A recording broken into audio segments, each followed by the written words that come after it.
Hello, dear friends. This is Jeannie from Metal Dollhouse Rescue, and I am back in my workshop tonight. I'm doing something a little bit different tonight. I have offered to help a friend of mine with her Marx split level house, just the two base pieces, and they need just a little bit of work.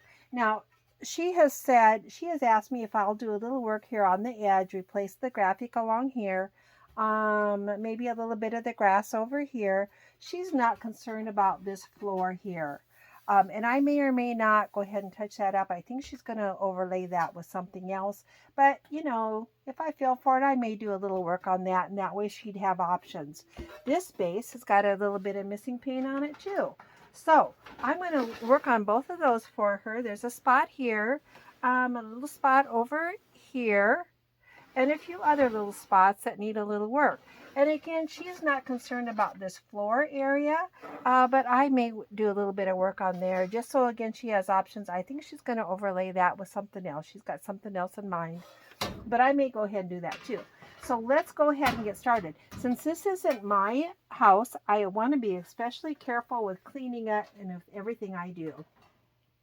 But I do think I'll do a quick wipe off with just maybe a little rubbing alcohol, a little cleaner on just a couple of areas, just so I've got a nice clean surface when I get ready to paint. So as you know, I never spray directly onto the piece. I always spray under a paper towel. I'll probably start with some rubbing alcohol in just the areas that look like they could use a little cleaning, and then I'll probably go over that with a non-sudsy cleaner. You could use Awesome Cleaner or 409 Cleaner. I like to use this Spray 9 Cleaner, which is a non-sudsy type of cleaner. So you'll see me wipe those pieces off, and then we'll get started on painting. All right, I let both of those test spots dry, and they both look just fine. There's no damage, no stickiness, and none of the paint came off. So I'm good to go.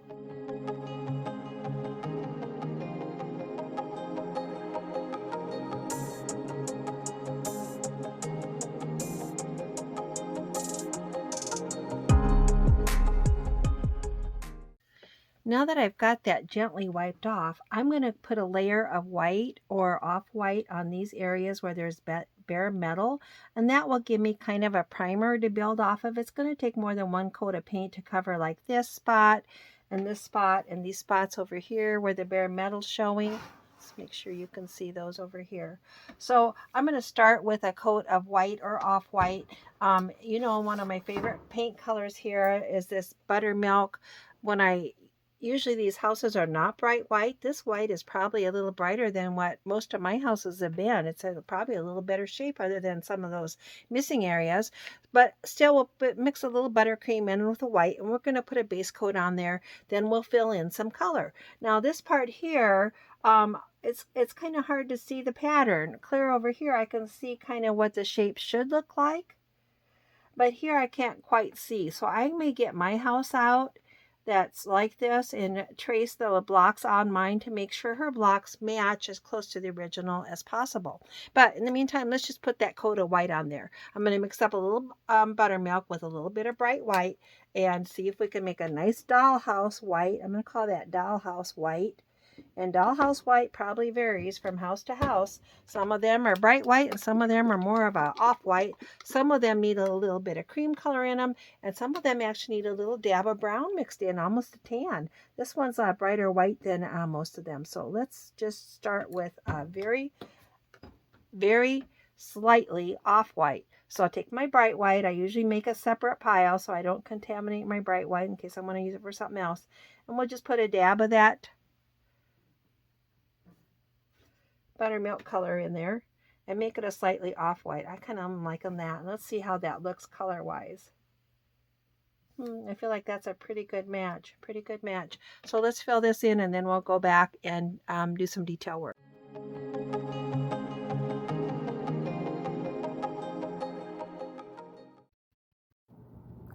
I have put a couple of coats of white paint on all of those areas that had bare metal, and it already looks a lot better.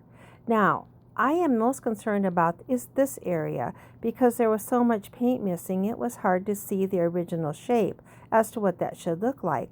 Now, I happen to have another one of these houses, so let's get it out.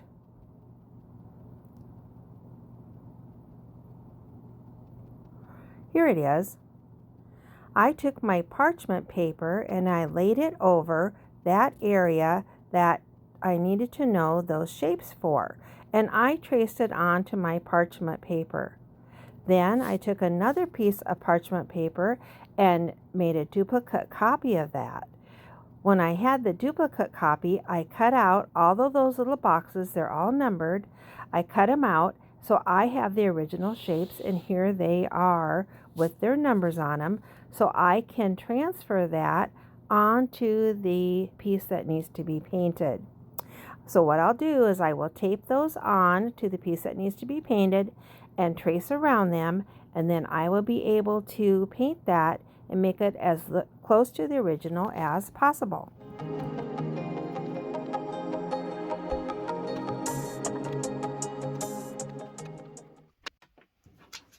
Okay, so I have traced those blocks on there to match my template. Now, if you didn't have the original, you would just have to guess, and that would be fine too. But since I had the original, I went ahead and replicated it. Okay, let's get some paint mixed up. Now, what I usually do on paint is, like, if I mix up like a light yellow, like some of these boxes are light yellow, then I'll do the light yellow boxes, and then maybe I'll mix up some light blue or gray blue, and then I'll do the gray blue boxes. And then I'll do this kind of pink, and then I'll do all the pink boxes, and then I'll do this little bit darker pink and do all of those. So you'll see me do that. And again, you do the best to do your color match. Remember, the paint dries a little darker than it is when it's wet, so you really can't tell it's dry for sure if you've got a good color match or not.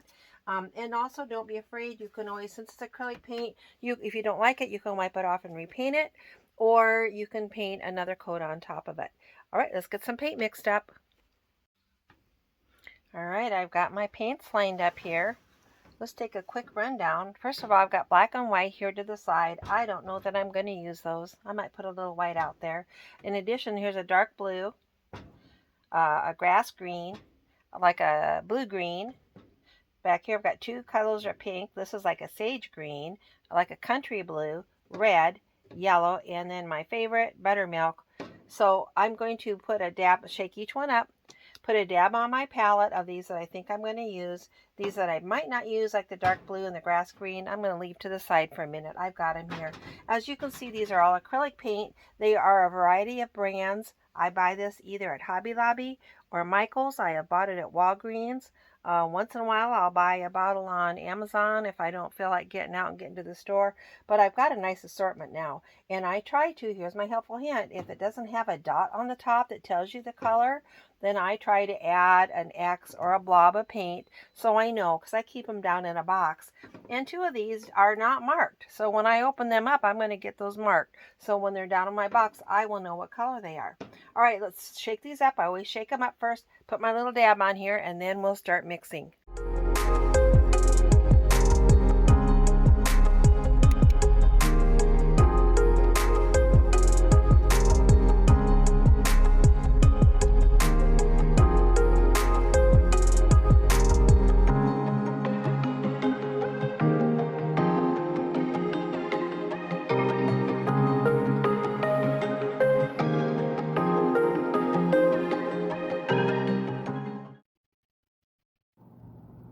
I have been working on the blue and the gray, and it's coming along very well.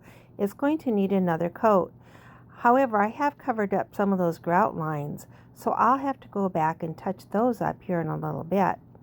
Over here on the right side, it was a little more gray colored, but I've got a couple of those boxes done too.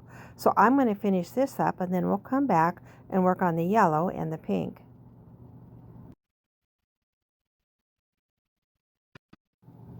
You can see the blues and the grays are coming together very nicely.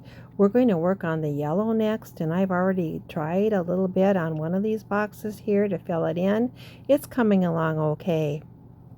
I also have put gray paint here. It dried a little darker, as usually does, so I'll have to go back and color correct that too.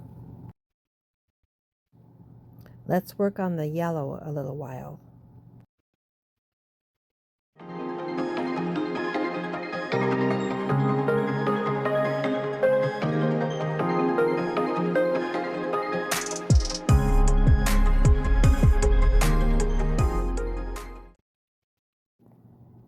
am touching up the worn paint along the edges. First I'll do yellow and then I'll do the pinks.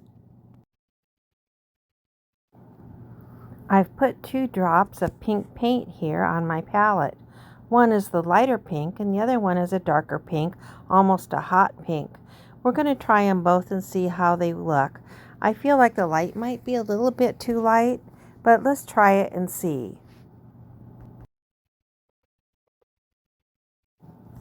Trying the light pink right out of the bottle, it's not too bad, but it's a little bit light.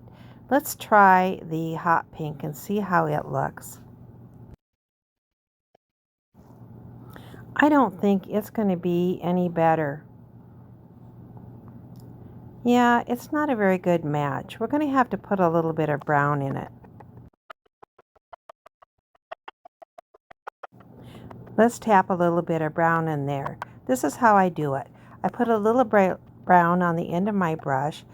Well, first let me get the pink over here into a separate pile so that my original color is not contaminated. Now I'm going to put a little bit of brown on the end of my brush. There you can see it. And after I've done that, I'm going to tap most of that paint off onto the palette and just put a little bit into the pink because it's not going to take very much. Look, you can see just a little bit of paint makes it just about right. This is an example of how I use my palette to tell when the paint is just a little bit darker or a little bit lighter. That gives me a clue of what it's going to look like on the house. That's not too bad, but I know it's going to dry a little bit darker, so I'm going to add a little bit of white or the buttermilk to it just to lighten it up just a little bit.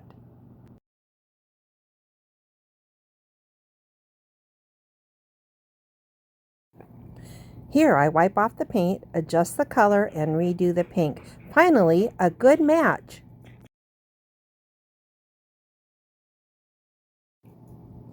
Now I'm ready to do the brownish pink. I mixed this color by adding a little bit of brown to my pink, and it came out just fine. I also noticed that the boxes to the right are a darker color than the ones on the left-hand side. I imagine this is due to how it was stored and what parts were exposed to the sun, but you have to be aware of that as you mix these colors. I've also lost some of the grout lines, so I will be going back here in a little bit and filling those grout lines back in again.